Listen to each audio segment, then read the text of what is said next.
എൻ്റെ പേര് ബിന്ദു മോഹനൻ. ഞാൻ മുണ്ടക്കയം പുഞ്ചയിൽ നിന്നാണ് വരുന്നത്. ഞാൻ ആദ്യമായി ഉടമ്പടി എടുത്തത് 3 മാർച്ച് 2022 ഇതിപ്പോൾ എൻ്റെ രണ്ടാമത്തെ സാക്ഷ്യമാണ്. ഞാനിവിടെ ആദ്യമായിട്ട് പറയുന്നത് എൻ്റെ സാക്ഷ്യം. ഞാൻ ഒരു സ്കൂട്ടി പഠിച്ചുകൊണ്ടിരുന്നതിനിടയ്ക്ക് എൻ്റെ കാലിൽ ഒരു ചതവ് പോലെ ഉണ്ടായി. എനിക്ക് ചെറിയൊരു ബ്ലോക്കിൻ്റെ അസുഖമുള്ള ഒരാളായിരുന്നു. അപ്പം ബ്ലഡ് കോട്ടായി കഴിഞ്ഞപ്പം അത് ചെറിയൊരു കളർ പോലെ വന്നു. പിന്നെ അത് വീർത്ത് വലിയ ഒരു മുഴ പോലെ ആയി. അപ്പം ഒരു ഡോക്ടറെ കണ്ടപ്പം ഡോക്ടർ പറഞ്ഞു ഇത് സൂക്ഷിക്കണം, അല്ലെങ്കിൽ വലിയൊരു അപകടമാകുമെന്ന് പറഞ്ഞു. പിന്നെ രണ്ടാമത് ഒരു ഗവൺമെൻറ് ഹോസ്പിറ്റലിൽ പോയി 1 മാസം മരുന്ന് ചെയ്ത് ഡ്രസ്സെല്ലാം ചെയ്ത് കഴിഞ്ഞ് അത് മരുന്ന് കഴിക്കുമ്പം കുറയും, പിന്നെ കുറവില്ല. അങ്ങനെയായി അവർ പറഞ്ഞു ഇനി വേറൊരു സർജനെ കാണുമെന്ന്. അപ്പം സർജൻ്റെ അടുത്ത് വീട്ടിൽ പോയി കണ്ടപ്പോൾ 2 പ്രാവശ്യം പോയി വീട്ടിൽ പോയി, എന്നിട്ട് മരുന്ന് കഴിക്കുമ്പം കുറഞ്ഞു, പിന്നെയും കുറഞ്ഞില്ല.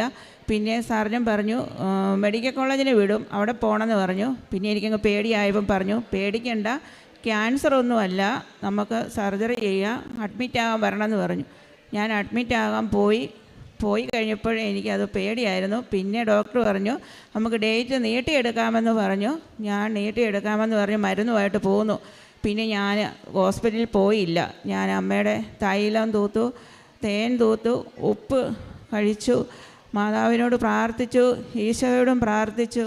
എൻ്റെ ഈശോയെ നീ എന്നെ കൈവിടരുതേ, ഞാൻ എന്തെങ്കിലും പാവങ്ങൾ ചെയ്തിട്ടുണ്ടെങ്കിൽ നീ എന്നോട് പൊറുക്കണേ എന്ന് ഞാൻ ഈശോയോട് എപ്പോഴും ഇങ്ങനെ പ്രാർത്ഥിച്ചു. അവസാനം ഈ മുറിവുകൾ പൊട്ടി ഒരു ദിവസം ബ്ലഡ് ഞാൻ അറിയാതെ ആ മുഴ കീറാതെ എൻ്റെ കാലിൽ കൂടെ ബ്ലഡ് നിൽക്കാതെ ഒഴുകി. അങ്ങനെ ആ മുറിവിൽ ഞാൻ തേനും തൈലവും തൂത്ത് ചെറുതായിട്ട് ഇങ്ങനെ ഉണങ്ങി ഇങ്ങനെ വന്നു. ലാസ്റ്റ് എൻ്റെ ഹസ്ബൻഡ് വഴക്ക് പറഞ്ഞു ഈ തേനും തൈലെല്ലാം തൂത്തിട്ടാ വീണ്ടും പഴുക്കുന്നത്, മരുന്ന് എന്തിനാ നിർത്തിയെന്ന്. എന്തായാലും വേണ്ടില്ല, എനിക്ക് ഈ അമ്മയുടെ തേനും തൈലവും മതി എന്ന് പറഞ്ഞ് ഞാനത് തൂത്ത് കഴിഞ്ഞപ്പോൾ ഞാൻ ഈശോയോട് പറഞ്ഞു എൻ്റെ ഈശോയെ ഒന്നെങ്കിൽ എൻ്റെ കാലിലെ കുറയണം, കാരണം കാലിൻ്റെ എല്ല് കാണാമെന്ന് അധികം താമസിക്കുക, അതേ രീതിയിൽ പഴുത്തു. അല്ല നീ എന്നെ നിൻ്റെ കൂടെ കൊണ്ടുപോക്കൂ, എന്നെ ഇങ്ങനെ ഇട്ട് വേദനിപ്പിക്കില്ലേ. എല്ലാവരും ചോദിക്കാൻ തുടങ്ങി കുറഞ്ഞില്ലേ, എത്ര നാളായി, 1 വർഷം എടുത്താകാറായി. ഇങ്ങനെ പ്രാർത്ഥിച്ചു കഴിഞ്ഞപ്പോൾ പിന്നെ ഈശോയെ എൻ്റെ മുറിവ് കംപ്ലീറ്റ് ഉണക്കി. ഞാൻ പിന്നെ ഒരു ഹോസ്പിറ്റലിൽ പോയിട്ടില്ല, ഒരു മരുന്ന് കഴിച്ചിട്ടില്ല. ഇന്നിപ്പോൾ എൻ്റെ കാലിന് വലിയ കൈയുടെ അത്ര ഒരു കുഴിയിൽ കരി പോലെ കറുത്ത അത്രയും ഭാഗം മുട്ടിന് താഴെ ഇരിക്കുന്നത്, അവിടെയെല്ലാം തൊലി വന്ന് നേലാൻ തുടങ്ങി, രോമങ്ങളൊക്കെ കിളുക്കാൻ തുടങ്ങി. എനിക്ക് അങ്ങനെ സൗഖ്യം കിട്ടിയ എൻ്റെ ഈശോയ്ക്കും കർത്താവായ ഈശോയ്ക്കും പരിശുദ്ധ അമ്മയ്ക്കും കോടാനുകോടി നന്ദി ഞാൻ പറയുന്നു ഈ അൾത്താരിൽ നിന്ന്. അതുപോലെ തന്നെ എൻ്റെ വയറ്റിൽ 25ാമത്തെ വയസ്സിൽ എനിക്ക് പ്രസവം നിർത്തിയായിരുന്നു. അപ്പോൾ ട്യൂബ് ഇങ്ങനെ കെട്ടിയിട്ട സമയത്ത് അതെല്ലാം കഴിഞ്ഞ് വീട്ടിൽ വന്നു കഴിഞ്ഞ് എനിക്ക് കിടക്കാൻ വയ്യ. ഇതിൽ നിന്നാണെന്ന് എനിക്ക് അറിയത്തില്ലായിരുന്നു, ചെരിഞ്ഞ് കിടന്നാൽ നീവരത്തില്ല, മരിക്കാനുള്ള വിഷമമായിരുന്നു. അങ്ങനെ ഇപ്പോൾ എനിക്ക് 50 വയസ്സ് കഴിഞ്ഞു. 25ാമത്തെ വയസ്സ് കഴിഞ്ഞപ്പോൾ ഉണ്ടായതാണ്.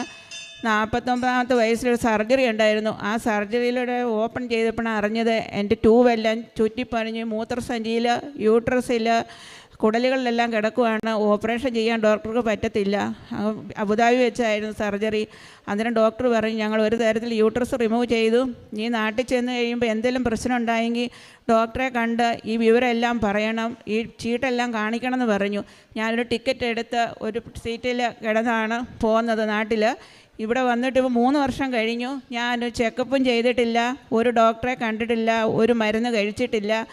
അത് കഴിഞ്ഞ് ജോസഫ് അച്ഛൻ്റെ ഒരു ആരാധന, ഞാൻ എല്ലാ ചൊവ്വാഴ്ചത്തെ ആരാധന കൂടും, എല്ലാവർക്കും ഷെയർ ചെയ്യും, ഉപവാസം എടുക്കുന്നുണ്ട്, പ്രേക്ഷിത പ്രവൃത്തികൾ ചെയ്യുന്നുണ്ട്. അപ്പം ജോസഫ് അച്ഛൻ്റെ ആരാധനയിൽ ഇങ്ങനെ പറയുന്നുണ്ട്, ഒരു സഹോദരിക്ക് ഇങ്ങനെ വയറിൽ ഇങ്ങനെ ഒരു ചുരുള കൂടി കെട്ടുകിടക്കുന്ന അഴിയാൻ കർത്താവ് സുഖപ്പെടുത്താൻ പോകുന്നെന്ന് പറഞ്ഞു. അപ്പോൾ തന്നെ ഞാൻ തീരുമാനിച്ചു അത് എനിക്ക് വേണ്ടിയാണെന്നുള്ളത്. അത് കഴിഞ്ഞ് ഞാൻ അന്ന് വൈകിട്ട് കിടന്നിട്ട് ഞാൻ തിരിഞ്ഞും മറിഞ്ഞും എല്ലാം നോക്കി. പെട്ടെന്ന് എനിക്ക് എപ്പോൾ വേണമെങ്കിലും എണീക്കാം, യാതൊരു കുഴപ്പമില്ല. ഇപ്പം 1 വർഷത്തോളം കഴിഞ്ഞു, എനിക്കിപ്പം ഒരു കുഴപ്പമില്ല. ആ അസുഖം എനിക്ക് മാതാവും കർത്താവും എനിക്ക് സൗഖ്യം തന്നതിൽ 1000 നന്ദി ഞാൻ ഈശോയോടും തിരുകുമാരനും അമ്മയോടും ഞാൻ പറയുന്നു. അവൻ്റെ കൈക്ക് പെട്ടെന്ന് 4 വിരലിനുണ്ടാകുന്നൊരു അസുഖമായിരുന്നു, ഒരു വിരലിനില്ല. അപ്പം ഡോക്ടർ ചോദിച്ചു 4 വിരലല്ലേ ഉള്ളെന്ന് പറഞ്ഞു. അപ്പോൾ അസുഖത്തിൻ്റെ എന്തോ ഒരു പേര് പറഞ്ഞു, ഒരു ബുദ്ധിമുട്ടുള്ളൊരു പേരായിരുന്നു, എനിക്കത് മനസ്സിലായില്ല പറയാനുണ്ട്. അപ്പം ഡോക്ടർ പറഞ്ഞു മെഡിസിൻ എടുക്കണം. ഞാൻ പറഞ്ഞു എനിക്ക് സ്കാൻ ചെയ്തിട്ട് മെഡിസിൻ തന്നാൽ മതി കറക്റ്റ് അറിഞ്ഞിട്ട്. അപ്പോൾ ആ സ്കാൻ ചെയ്യണമെങ്കിൽ 1 മാസത്തെ ക്യാപ്പുണ്ട്, അങ്ങനെ ഇച്ചിരി കൂടി സ്കാനിങ് ആയിരുന്നു. അപ്പോൾ ഞാൻ ചെന്ന് കഴിഞ്ഞ് കാത്തിരുന്ന് സ്കാൻ ചെയ്യാൻ പോകുന്നവരെ കയ്യെ തൈലം പുരട്ടി ഞാൻ പ്രാർത്ഥിക്കും. അന്നേരം ഒരു ദിവസം ഇതുപോലെ ചൊവ്വാഴ്ച ആരാധനയിൽ ജോസഫ് അച്ഛൻ പറഞ്ഞു, ഇങ്ങനെ കയ്യിൽ ഇങ്ങനെ വേദന ഒരാൾക്ക് മാതാവ് സൗഖ്യം നൽകാൻ പോകുന്നു. ആ ആരാധനയിൽ എനിക്ക് കാണാമായിരുന്നു ഈശോയുടെ മുൾക്കിരീടത്തിൽ നിന്ന് തിരുരക്തം എൻ്റെ കയ്യിലേക്ക് ഇറ്റിറ്റ് വീഴുന്നത് എനിക്ക് ശരിക്കും കാണാമായിരുന്നു. ആ ആരാധനയിലൂടെ എൻ്റെ കൈയുടെ വേദന പൂർണ്ണമായി പോയി. മുൾക്കിരീടത്തിൽ നിന്ന് ഓരോ തുള്ളി നല്ല കറുത്ത രക്തം എൻ്റെ കയ്യിലേക്ക് വീഴുന്നുണ്ടായിരുന്നു. അതുപോലെ എൻ്റെ കാലിന് സൗഖ്യം കിട്ടിയപ്പോഴും ആ കാലയിൽ ഈശോയും അമ്മയും പിടിച്ച് വേറെ കൂടെ പേര് നിൽക്കുന്നതായിട്ട് എനിക്ക് കാണാമായിരുന്നു. ആ കാലയിലും ഈശോയുടെ രക്തം പൊടിഞ്ഞ് വീഴുന്നതായിട്ട് എനിക്ക് നല്ലപോലെ കാണാൻ പറ്റുമായിരുന്നു. അതുപോലെ തന്നെ ഒരു ക്യാൻസർ പേഷ്യൻ്റായ അമ്മ തീരെ വയ്യാതെ വർഷങ്ങളായി വീട്ടിൽ ഇരിക്കുമായിരുന്നു. എനിക്ക് ഈശോയും അമ്മയും ഭയങ്കരമായി ഞാൻ വിശ്വാസത്തിലോട്ടായി. എനിക്ക് എപ്പോൾ നോക്കിയാൽ ഈശോയെ കാണാം, അമ്മയെ കാണാം. ഞാൻ അവരുടെ വീട്ടിൽ ചെന്നു. ആ അമ്മ ചെന്നപ്പോൾ തളർന്നിരിക്കുവാണ്, വടിയും കുത്തിപ്പിടിച്ചിരിക്കുക. എന്നെ കണ്ടപ്പോഴത്തേനും സെറ്റിയിലേക്ക് കിടന്നു. ഞാൻ പറഞ്ഞു, അമ്മ എണീക്ക്, നമുക്ക് പ്രാർത്ഥിക്കാമെന്ന് പറഞ്ഞു. എൻ്റെ ഈ മാലയിൽ ഇട്ട കാശുരൂപ മാലയോടെ ഊരി ഞാൻ അമ്മയെ നെറ്റിയിൽ കുരിശ് വരച്ചു, നിറകെ കുരിശ് വരച്ചു, നെഞ്ചിൽ കുരിശ് വരച്ചു. മുട്ടിനാണ് ക്യാൻസർ. കുരിശ് വരച്ചിടത്തെല്ലാം റെഡ് കളർ വന്നു. അയ്യോ, അപ്പം ഞാൻ പേടിച്ചു പോയി. ദൈവമേ, ഞാനിത് എന്താ ചെയ്തത്? ഈ റെഡ് കളർ വരുന്നുണ്ടല്ലോ, ഇനി എന്തെങ്കിലും കുഴപ്പമാവോ എന്ന് പ്രാർത്ഥിച്ചു. ഇല്ല, പ്രാർത്ഥന എല്ലാം മാതാവ് കേട്ടു. കുറച്ച് കഴിഞ്ഞപ്പോഴത്തേനും അമ്മ പറഞ്ഞു, ബിന്ദുവേ, എൻ്റെ മുട്ടയെന്ന് എന്തോ ഒരു സാധനം അടന്നു പോയ പോലെ തോന്നുന്നു, എനിക്ക് എന്തോ ഒരു സൗഖ്യം കിട്ടിയ പോലെ തോന്നുന്നു എന്ന് അമ്മ അപ്പോഴേ പറഞ്ഞു. പക്ഷേ അമ്മ സിറ്റൗട്ട് വരെ നടന്നു വരുന്നത് ഞാൻ കണ്ടേച്ച് പോകുന്നു. ഇപ്പം ഞാൻ മിക്കവാറും അമ്മയെ വിളിക്കും. അമ്മ മുറ്റത്തൂടെ നടക്കും, അടുക്കളയിൽ വരും, എല്ലാ കാര്യങ്ങളും തന്നെ ചെയ്യും. ചെക്കപ്പുകളെല്ലാം കഴിഞ്ഞപ്പോൾ ഡോക്ടർ പറഞ്ഞു 0.2 പേരിന് മാത്രം ചെറിയൊരു അംശം മാത്രമേ ഉള്ളൂ, അമ്മയ്ക്ക് ഇനി വലിയ ട്രീറ്റ്മെൻറ്റൊന്നും ഇല്ല, കുറവുണ്ടെന്ന് പറഞ്ഞു. ആ സഹോദരിയായിട്ട് ഞാൻ ഇപ്പോഴും ഫോണിൽ ബന്ധപ്പെടുന്നുണ്ട്. പിന്നെ എൻ്റെ ഒരു ഫ്രണ്ട് കിഡ്നിക്കകത്ത് ക്യാൻസർ, അവർ ടീച്ചറാണ്. അപ്പം പ്രാർത്ഥന സഹായം തേടി ഞാനിത് അറിഞ്ഞു. അപ്പോഴേ അവരുടെ വീട്ടിൽ ചെന്നു. വലിയ ഫ്രണ്ട്ഷിപ്പൊന്നുമില്ല, വീണ്ടും വാർക്കടെ പോകുന്നതാണ്, കല്യാണം കഴിഞ്ഞ് വന്ന ആളുള്ള പരിചയമാണ്. ചെന്ന് ഞാൻ അവരെ കണ്ടു കഴിഞ്ഞപ്പം വയറ് ഓപ്പണായിട്ട് അപ്പൻഡീസിന് ചെയ്ത് സ്റ്റിച്ചൊക്കെ വിട്ടിരിക്കുന്നൊരവസ്ഥയാണ്. അപ്പം മുറ്റത്തോട്ട് വിളിച്ചിറങ്ങി, റൂമിനകത്ത് എന്തോ പണിയായിരുന്നു. ഞാൻ തൈലം കൊണ്ടുപോയി, കാശുരൂപം കൊണ്ടുപോയി പുറത്ത് വെച്ച് കുരിശ് വരച്ച് പ്രാർത്ഥിച്ച് വിശ്വാസ പ്രമാണം ചൊല്ലി എൻ്റെ ഇൻ്റർനെറ്റുകളെല്ലാം ഞാൻ കട്ട് ചെയ്തു. ഞാനൊരു വർക്ക് ചെയ്യുന്ന ആളാണ്, എനിക്ക് ഒരു ദിവസം ഇൻ്റർനെറ്റ് ഇല്ലാതെ പറ്റത്തില്ല, ഫോൺ കോളുകളൊക്കെ വരുന്നതാണ്. ഞാൻ ആ സഹോദരിയുടെ സർജറി കഴിയുന്നവരെ ഞാൻ എൻ്റെ ഫോൺ അത്യാവശ്യം ഫോൺ കോൾ മാത്രം ഞാൻ ചാർജ് ചെയ്ത് ഇൻ്റർനെറ്റ് കട്ട് ചെയ്ത് ആ സഹോദരിക്ക് വേണ്ടി പ്രാർത്ഥിച്ചു. അതോ ആ പ്രാർത്ഥന എനിക്ക് 2:30 എൻ്റെ കാലിൽ എന്തോ കടിക്കുന്ന പോലെ ഞുള്ളി പറിക്കുന്ന പോലെ എനിക്ക് തോന്നും.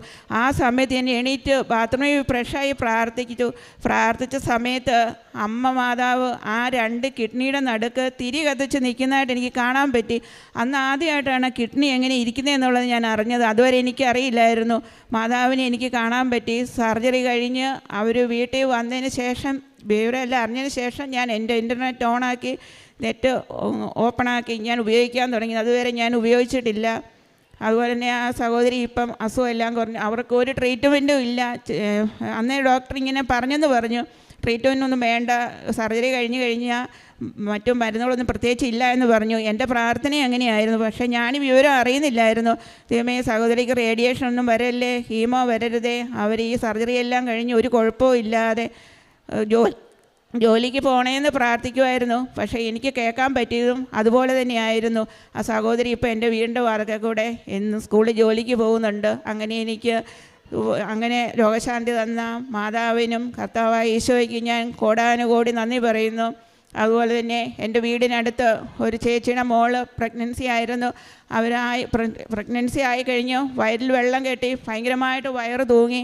ചേച്ചി എപ്പോഴും സങ്കടപ്പെടുമായിരുന്നു, ബിന്ദുവെ പ്രാർത്ഥിക്കണം, കൊച്ചിൻ്റെ കാര്യത്തിൽ ഇച്ചിരി കുഴപ്പമുണ്ട്, കുഞ്ഞ് വെള്ളത്തിൽ കെട്ടിൽ കൂടുതലായി കിടക്കുകയാണ്, അതുകൊണ്ട് ചേച്ചിക്ക് ഭയങ്കര വിഷമമാണ്, ചേച്ചി പോകും. 2 ആൺപിള്ളേരായിരുന്നു. ആ പ്രാർത്ഥനയിൽ എനിക്ക് കാണാൻ പറ്റി ആ കുട്ടി ഒരു പെൺകുട്ടിയാണെന്ന് എനിക്ക് കാണാൻ പറ്റി. ഒരു കുഴപ്പമില്ല, പ്രസവിക്കും ചേച്ചി എന്ന് പറഞ്ഞു. പക്ഷേ പെൺകുട്ടിയാണെന്ന് ഞാൻ പറഞ്ഞില്ല.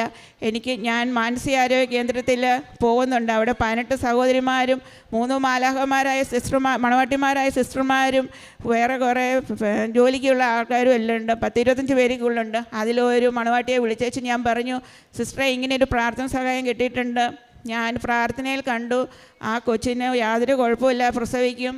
പക്ഷേ പ്രസവിക്കുന്ന കൊച്ച് പെൺകുഞ്ഞായിരിക്കും, അത് സിസ്റ്ററിൻ്റെ മനസ്സിലിരിക്കണം, ഞാൻ അവരോട് പറഞ്ഞിട്ടില്ല എന്ന് പറഞ്ഞു. പക്ഷേ പ്രസവം കഴിഞ്ഞപ്പോൾ ആ കൊച്ചു പെൺകൊച്ചാണ്. അവരുടെ വീട്ടിൽ പോയി ഞാൻ ആ കൊച്ചിനെ കണ്ടു. അതുപോലെ തന്നെ ഇത്രയും വലിയ കാഴ്ച കാണാൻ എനിക്ക് അനുഗ്രഹം തന്ന മാതാവിനും ഈശോയ്ക്കും കോടാനുകോടി നന്ദി ഞാൻ പറയുന്നു. അതുപോലെ തന്നെ എൻ്റെ ഹസ്ബൻഡിന് ഈ പ്രാർത്ഥനയിലൊന്നും വലിയ വിശ്വാസമൊന്നും ഇല്ലായിരുന്നു. എന്ന് പറഞ്ഞാൽ വീട്ടിൽ ഭയങ്കര ഇറിറ്റേഷൻ വരുന്നുള്ള രീതിയിലൊരു പ്രാർത്ഥനയാണ്. 24 hours ഫോൺ ഓണ്. 2 ദിവസം ചാർജ് ചെയ്ത് നിൽക്കുന്ന ഫോൺ ഒരു ദിവസം നിൽക്കത്തില്ല. യൂട്യൂബ് ഓണാക്കി ആരാധനകൾ, മറ്റ് പ്രാർത്ഥനകൾ, വചനങ്ങൾ, സാക്ഷ്യങ്ങൾ ഇങ്ങനെ നിരന്തരം കേട്ടുകൊണ്ട് ഇരിക്കുന്നു. അങ്ങനെയായി എൻ്റെ ഹസ്ബൻഡ് ഉറങ്ങാൻ കിടന്ന് കണ്ണടച്ചേ ഉള്ളൂ. അന്നേരത്തേനും മേളിൽ ഒരു സ്ത്രീ ഒരു കുഞ്ഞും നിൽക്കുന്നതായിട്ട് തോന്നി. എന്താണെന്ന് മനസ്സിലായില്ല. പിന്നീട് അങ്ങേര് തന്നെ പറഞ്ഞു വന്നത് മാതാവ് ഉണ്ണീശോയാണെന്ന്. അങ്ങനെ മാതാവിനെ ഉണ്ണീശോനെ എൻ്റെ ഹസ്ബൻഡ് കണ്ടു. അതുപോലെ തന്നെ ഞാൻ വിളക്ക് കത്തിച്ചോണ്ട് സ്വപ്നം കാണുകയാണ്. വിളക്കം കത്തിച്ചുകൊണ്ടിരുന്ന സമയത്ത് കുറേ അച്ഛന്മാരും എല്ലാമായിട്ട് ഇങ്ങനെ എൻ്റെ വീടിൻ്റെ ഫ്രണ്ടിൽ കൂടെ പോകുന്നു. അപ്പോൾ മേളിലെ ക്രിസ്ത്യൻ ചേച്ചിയാണ്. അപ്പോൾ ഞാൻ വിചാരിച്ചു ഞാനൊരു ക്രിസ്ത്യാനിയായിരുന്നെങ്കിൽ എൻ്റെ വീട്ടിലും വരുമായിരുന്നല്ലോ എന്ന് വിചാരിച്ചു. അങ്ങനെ എൻ്റെ വീട്ടിൽ വന്ന് കസേരയെല്ലാം എടുത്തിട്ട് അവരെല്ലാവരും ഇരുന്ന് ബൈബിൾ വായിക്കുന്നു. അപ്പോൾ ഞാൻ അവരുടെ കൂടെ ഇന്ന് പ്രാർത്ഥിച്ചു. പിറ്റേ ദിവസം അമ്മ എന്നോട് പറഞ്ഞു, നിൻ്റെ വീട്ടിൽ ഇന്നലെ വന്ന് ആരാന്നറിയാവോ? ഈശോയും അമ്മയും പരിശുദ്ധാത്മാവും മറ്റും ഞങ്ങളെല്ലാവരും കൂടിയാണ് വന്നത്, നിൻ്റെ വീട്ടിൽ വന്നത് എന്ന് പറഞ്ഞു. പക്ഷേ എനിക്കത് കേട്ടപ്പോൾ ഭയങ്കര സന്തോഷമായി. അതുപോലെ തന്നെ അടുക്കളയിൽ നിന്ന് ജോലി ചെയ്തുകൊണ്ട് ഇപ്പോൾ എൻ്റെ അടുത്തൂടെ പെട്ടെന്ന് പാസ് ചെയ്തു പോയി രാവിലെ. ഞാനോർത്ത് മോനായിരിക്കുമെന്ന്. അന്നേരം ഓടി ചെന്ന് ബെഡ്റൂമിൽ നോക്കി മോനല്ല, സിൽവർ കളറിലൊരു ഡ്രസ്സായിരുന്നു. മോന് അങ്ങനെ ഒരു ബനിയനുണ്ടായിരുന്നു. ഓടി ചെന്ന് ഹസ്ബൻഡിനെ നോക്കി, ഹസ്ബൻഡ് പുറത്ത് ജോലി ചെയ്യുന്നു. ദൈവമേ, അപ്പോൾ ഞാൻ ഓർത്തു ഒരു കാറ്റ് വീശുന്ന പോലെയായിരുന്നു. ശരിക്ക് കണ്ടു. ദൈവമേ, അമ്മ രാവിലെ എൻ്റെ അടുത്ത് വന്നല്ലോ എന്ന് പറഞ്ഞാൽ അമ്മേനെയും കണ്ടു ഞാൻ. അതുപോലെ തന്നെ എനിക്ക് എൻ്റെ ജീവിതത്തിൽ എന്തെല്ലാം പ്രശ്നങ്ങളുണ്ടായെന്ന് പറഞ്ഞാലും എനിക്ക് ഒരു ടെൻഷനും ഇല്ല, ഒരു വെപ്രാളവും ആദികളൊന്നുമില്ല. മോനിപ്പോൾ 27 വയസ്സായി, ജോലിയിലൊക്കെ നോക്കുന്നുണ്ട്, ജോലിയൊന്നും ആയിട്ടില്ല. എല്ലാവരും ചോദിക്കുക എത്ര വയസ്സായി, ജോലിയായോ, വിവാഹം വേണ്ടേ? എനിക്കൊരു ടെൻഷനും ഇല്ല. ഈശോ എനിക്കൊരു പുത്രനെ തന്നിട്ടുണ്ടെങ്കിൽ അവനുള്ള ജോലിയെ വിവാഹം എല്ലാം എനിക്ക് ഈശോ തരുമെന്ന് ഞാൻ അവരോട് പറയും. അത്രമേൽ ആഴത്തിൽ ഞാൻ എൻ്റെ ഈശോയെക്കുറിച്ച് ഞാൻ വിശ്വസിക്കുന്നു. അതുപോലെ തന്നെ എനിക്കൊരു ബ്ലോക്കുള്ള ആളാണ്. 7-8 വർഷമായി ഞാനൊരു ഹോസ്പിറ്റലിൽ പോകുന്നില്ല, ഞാൻ ഡോക്ടറെ ചെക്കപ്പിന് പോകുന്നില്ല. പിന്നെ എനിക്കൊരു മരുന്നുണ്ടോ, മരണം വരെ കഴിക്കണമെന്ന് പറഞ്ഞ് അബുദാബിയിൽ നിന്ന് ഡോക്ടർ തന്നു. ഞാൻ കുറച്ച് നാൾ കഴിക്കാതെ ഇരുന്നു. അമ്മയോട് ഞാൻ ചോദിച്ചു, അമ്മേ ഞാൻ ഈ മരുന്ന് കഴിക്കണോ, എങ്ങനെയാണെന്ന് ഞാൻ ചോദിച്ചു. അന്നേരം അമ്മ എന്നോട് പറഞ്ഞു മരുന്ന് നിർത്തണ്ട, കഴിച്ചോ എന്ന് പറഞ്ഞു. ആ ഒരു ഗുളിക മാത്രം ഞാൻ കഴിക്കുന്നുണ്ട്, ഒരു ചെക്കപ്പും ഇല്ല, ഒന്നുമില്ല. ഇന്നിപ്പോൾ ഉപ്പൂറ്റി വേദനയായിട്ട് ഞാൻ മെഡിക്കൽ കോളേജിൽ ഡോക്ടറുടെ മരുന്നാണ് കഴിക്കുന്നത്. എനിക്ക് ചെരുപ്പ് വീട്ടിൽ വേണം, ബാത്റൂമിൽ വേണം, ഡ്യൂട്ടിയിൽ വേണം, എല്ലാം വേണം. 24 hours ചെരുപ്പാണ്.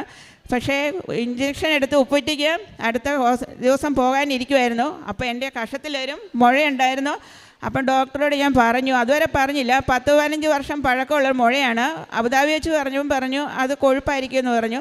പക്ഷേ എൻ്റെ ബ്രസ്റ്റിന് വേദനയുണ്ട്, കൈ അനക്കാൻ വയ്യ. ഒരു കാറ്റ് വീശിയാൽ തന്നെ എനിക്ക് വേദന അറിയായിരുന്നു. ഞാൻ എൻ്റെ ഫ്രണ്ടിനോടൊക്കെ പറയുമായിരുന്നു. അന്നേരം അവർ ചിലർ പറയും കുഴപ്പമില്ല, വേദന ഇല്ലയെന്ന്. പക്ഷേ എനിക്കുണ്ടായിരുന്നു. ഞാൻ തൈലം തൂത്ത് പ്രാർത്ഥിക്കും, എൻ്റെ മാതാവേ എന്നെ ഒരു ഹോസ്പിറ്റലിൽ കൊണ്ടുപോകാൻ അവസരം വരരുതേ, എൻ്റെ വേദന അങ്ങയുടെ തൈലം കൊണ്ട് മാറ്റണേ, എൻ്റെ ഈശോയെ അങ്ങയുടെ രക്തം കൊണ്ട് എൻ്റെ ഈ വേദന എടുത്തു മാറ്റണേ. ഇപ്പോൾ എനിക്ക് ആ ഭാഗത്തൊരു വേദനയില്ല. പക്ഷേ ഡോക്ടർ പറഞ്ഞു സർജൻ്റെ അടുത്ത് പോയി ഈ കഷത്തിലെ മുഴ കുത്തി നോക്കണമെന്ന് പറഞ്ഞു. ഒരു ചെറിയ നെല്ലിക്ക വലിപ്പമുള്ളൂ. ഞാൻ ഓടിപ്പോയി പെട്ടെന്ന് OP പോയി ചീട്ടൊക്കെ എടുത്തു. സർജൻ്റെ അടുത്ത് പോകാൻ ഡോക്ടർ റെക്കമെൻഡ് ചെയ്തു. അവിടെ നിന്നപ്പം എന്നോട് ആരോ പറഞ്ഞു ഇപ്പം ചെയ്യണ്ട, വീട്ടിൽ പോയിക്കൊള്ളാൻ പറഞ്ഞു. വീട്ടിൽ ചെന്നപ്പം അമ്മ മാതാവ് എന്നോട് നേരിട്ട് പറഞ്ഞു, നീ ഇപ്പം ആശ്രയി കുത്തിയെടുത്ത് പരിശോധനയ്ക്ക് പോകണ്ട, അമ്മ മാതാവിൻ്റെ അടുത്ത് ഇത് ആൾക്കാരെ കയറി സാക്ഷ്യം പറഞ്ഞിട്ട് നീ ഹോസ്പിറ്റലിൽ വന്നാൽ മതി എന്ന് പറഞ്ഞു. അതുകൊണ്ടാണ് ഞാൻ ഇത്രയും സമയം വെയിറ്റ് ചെയ്ത് എൻ്റെ അമ്മ മാതാവിൻ്റെ ആൾക്കാരെ കയറി എനിക്ക് ഈ സാക്ഷ്യം പറയാനുള്ള അവസരം തന്നതിൽ അമ്മ മാതാവിന് കോടാനുകോടി നന്ദി, എൻ്റെ ഈശോയ്ക്കും കോടാനുകോടി നന്ദി ഞാനിവിടെ അർപ്പിക്കുന്നു. ഈ പുണ്യഭൂമിയിൽ ഇവിടെ വരാനും എനിക്ക് എൻ്റെ ഈശോയോടും അമ്മയുടെ ഒത്ത് കഴിയാനും എനിക്ക് കഴിഞ്ഞതിൽ 1000 നന്ദി ഞാൻ ആഗ്രഹിക്കുന്നത്. ഞാൻ എൻ്റെ ഈശോയോട് എൻ്റെ എല്ലാ കാര്യങ്ങളും പരിശുദ്ധ അമ്മയോടും പറഞ്ഞിട്ടുണ്ട്. എൻ്റെ ഹസ്ബൻഡിനോട് ഞാൻ പറഞ്ഞു, എന്നെ എൻ്റെ വഴിക്ക് എൻ്റെ പ്രാർത്ഥനയിൽ എന്നെ ബുദ്ധിമുട്ടിക്കരുത്. എൻ്റെ ഹസ്ബൻഡ് എനിക്ക് വാക്ക് തന്നു, നിൻ്റെ ഇഷ്ടം പോലെ നീ നിൻ്റെ വിശ്വാസത്തിൽ നടന്നു, വിശ്വാസി പ്രാർത്ഥിച്ചോ, നിൻ്റെ വിശ്വാസം നീ കൈവിടണ്ട. എൻ്റെ വീട്ടിൽ എനിക്ക് എൻ്റെ ഫുൾ സ്വാതന്ത്ര്യത്തിൽ ഞാൻ എൻ്റെ ഈശോയോടും പരിശുദ്ധ അമ്മയോടുമായി ഞാൻ ജീവനായി സ്നേഹിക്കുന്ന എൻ്റെ ഈശോയെ, എൻ്റെ ഈശോയെ എന്ന് പറഞ്ഞ് എൻ്റെ എല്ലാ സങ്കടത്തിലും ബുദ്ധിമുട്ടിലും ഞാൻ സദാസമയം എനിക്ക് ഈശോയെ ഈശോയെ, കുക്കിങ്ങിലും ബാത്റൂമിൽ കുളിയിലാണെങ്കിലും റൂമിൽ പുറത്ത് ബാത്റൂമിൽ വെച്ചാണെങ്കിലും സദാസമയം ഞാൻ എൻ്റെ ഈശോനാമത്തിൽ ഞാൻ ഇത്രയും ഭക്തിയോടുകൂടി കഴിയുന്നു നിത്യത വരെ. ഈശോയെ, ദൈവസ്നേഹം എന്നെ കൈവിടരുതേ.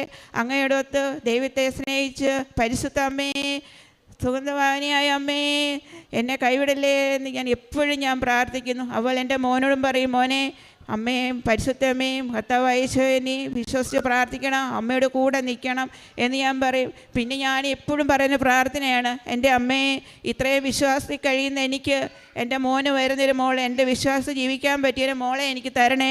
തന്നില്ലെങ്കിൽ വീട്ടിൽ പ്രശ്നങ്ങളാവുമല്ലോ. ഇപ്പോൾ ഒരു പ്രശ്നമില്ലാതെ സ്വർഗം പോലെ കഴിയുന്ന ഒരു വീടാണ്. അങ്ങനെയുള്ളൊരു കുടുംബത്തിൽ നിന്ന് എനിക്കൊരു മോളെ തരണമെന്ന് ഞാൻ അമ്മയോട് എപ്പോഴും പ്രാർത്ഥിക്കും. അമ്മ എന്നോട് പറയും, നീ വിഷമിക്കണ്ട, നിനക്ക് അങ്ങനെയുള്ള കുഞ്ഞിനെ ഞാൻ തരും. നീ സ്വർഗം പോലെ ആ കുട്ടിയെ നോക്കി നീ ജീവിക്ക്, നിൻ്റെ പ്രാർത്ഥനയിലാരും നിനക്കൊരു വിഷമവും തരത്തില്ല എന്ന് പറയുന്നു. എൻ്റെ ജോലിയിൽ എനിക്ക് പ്രയാസം വന്നാലും അമ്മയോട് പ്രാർത്ഥിച്ചാൽ അമ്മ എനിക്ക് അപ്പം തന്നെ പ്രയാസത്തിൽ നിന്ന് എനിക്ക് സൗഖ്യം തരും. അതുപോലെ തന്നെ വീട്ടിൽ അമ്മ വരും, മുല്ലപ്പൂവിൻ്റെ മണം വരും. കടയിൽ ചെന്നാലോ അതുപോലെ സ്മെല്ലുകൾ വരും. കസ്റ്റമർ വരുന്നവർക്ക് തന്നെ ഞാൻ ഈ തൈലം കൊടുക്കുന്നുണ്ട്, പ്രാർത്ഥിക്കുന്നുണ്ട്. പിന്നെ ഒരു സഹോദരി വന്നു, അവർക്ക് കുറേ കാലമായിട്ട് ആസ്മയുടെ രോഗമാണ്. ചുമയ്ക്കും, മൂത്രം പോകും, ഡ്രസ്സ് ഇടാൻ പറ്റിയല്ല, ഡ്യൂട്ടിക്ക് പോകാൻ പറ്റിയല്ല. എന്നോട് പറഞ്ഞു പ്രാർത്ഥിക്കണമെന്ന് പറഞ്ഞു. ഞാൻ പ്രാർത്ഥിച്ചു. ഇപ്പം സൗഖ്യം കിട്ടി, അവർക്ക് ചുമയില്ല, മൂത്രം പോകുന്നത് കുറഞ്ഞു, യാതൊരു പ്രശ്നവും ഇല്ല. അവരെന്നെ വിളിച്ചു, ചേച്ചിയെ, എൻ്റെ അസുഖങ്ങളെല്ലാം കുറഞ്ഞു, പ്രാർത്ഥിച്ചതിന് നന്ദി. അപ്പം ഞാൻ പറഞ്ഞു, സാക്ഷ്യത്തിൽ പറയുമെന്ന് ഞാൻ പറഞ്ഞു അവരോട്. അങ്ങനെ എനിക്ക് ഇത്രയും ഏറെ അനുഗ്രഹങ്ങൾ തന്ന എൻ്റെ ഈശോയ്ക്കും പരിശുദ്ധ അമ്മയ്ക്കും കോടാനുകോടി നന്ദി ഞാൻ പറഞ്ഞുകൊണ്ട് ഞാൻ ഈ പുണ്യഭൂമിയിൽ നിന്ന് എല്ലാവർക്കും നന്ദി രേഖപ്പെടുത്തുന്നു. ഈശോയെ നന്ദി, യേശുവേ നന്ദി. യേശു പ്രേക്ഷിത പ്രവൃത്തിയും ചെയ്യുന്നുണ്ട്. മാനസികരോഗ കേന്ദ്രത്തിൽ പോകുന്നുണ്ട്. അവിടെ പോയി എല്ലാ സഹോദരിമാരുമായിട്ട് ഞാൻ ഒരു സഹോദരിയെ പോലെ എല്ലാവരുമായിട്ട് അവർക്ക് വേണ്ട ഭക്ഷണം കൊടുക്കുന്നുണ്ട്, വസ്ത്രം കൊടുക്കുന്നുണ്ട്. മാസത്തിലൊരു 3 പ്രാവശ്യവും 4 പ്രാവശ്യവും പോകുന്നുണ്ട്. അവരെ എന്നും തന്നെ വിളിക്കുന്നുണ്ട്. അവരെ സംരക്ഷിക്കുന്ന 3 മാലാഖമാരുണ്ട്. അവരെൻ്റെ ഒരു കൂടപ്പറപ്പിനെ പോലെ എന്നെ വിളിക്കുകയും ഞാൻ അവരെ അന്വേഷിക്കുകയും, അതുപോലെ തന്നെ എൻ്റെ ഇടവകയിലുള്ള അച്ഛൻ ബിനോയ് അച്ഛനുമായിട്ട് ഞാൻ സംസാരിക്കുന്നുണ്ട്. ചൊവ്വാഴ്ചത്തെ ആരാധനയിൽ അച്ഛൻ അവിടെ വരുമ്പോൾ ആരാധനയിൽ ഞാൻ പോകുന്നുണ്ട്. അപ്പം ഞാൻ വെളുപ്പിനെയായിട്ട് യൂട്യൂബ് ഓണാക്കി എല്ലാ ദിവസവും കുർബാന കൂടുന്നുണ്ട്. ഞാൻ ലൈവായിട്ടുണ്ടല്ലോ, കുർബാന കൂടുന്നു, ജോസഫ് അച്ഛൻ്റെ ആരാധന കൂടുന്നു, അതുപോലെ തന്നെ ഞാൻ ആരാധന കൂടുന്നു, അതുപോലെ തന്നെ സാക്ഷ്യങ്ങൾ കേൾക്കുന്നു, മറ്റ് വചനം കേൾക്കുന്നു. അരമണിക്കൂർ ബൈബിൾ വായിച്ച് 11:12 മണിക്ക് കിടക്കുന്ന ദിവസമുണ്ട്. അങ്ങനെ ഒരു കാര്യങ്ങളും നിർത്തുന്നില്ല. പത്രം കൊടുക്കുന്നുണ്ട്. അതുപോലെ ഒരു ദിവസം പോലും അമ്മയെക്കുറിച്ച് പറയാത്ത ദിവസങ്ങളില്ല, ഈശോയെക്കുറിച്ച് പറയാത്ത ദിവസങ്ങളില്ല. എൻ്റെ ഈശോയെ അമ്മയ്ക്കും തിരുക്കുമാരനും കോടാനുകോടി നന്ദി. നിത്യത വരെ ഈശോയുടെ കൂടെ എന്നെ കൂട്ടണേ. ഈശോയെ, എന്നെ സ്നേഹിച്ച് ഈശോയുടെ കൂടെ തരണേ എന്ന് ഞാൻ ഇന്നും ഇപ്പോഴും ഈശോയോട് ഞാൻ പ്രാർത്ഥിക്കുന്നു. ഇനി അന്ത്യം വരെ എനിക്ക് ഈശോയും അമ്മയല്ലാതെ വേറൊരു ദൈവമില്ല. ഈ ഒരു ദൈവത്തിൽ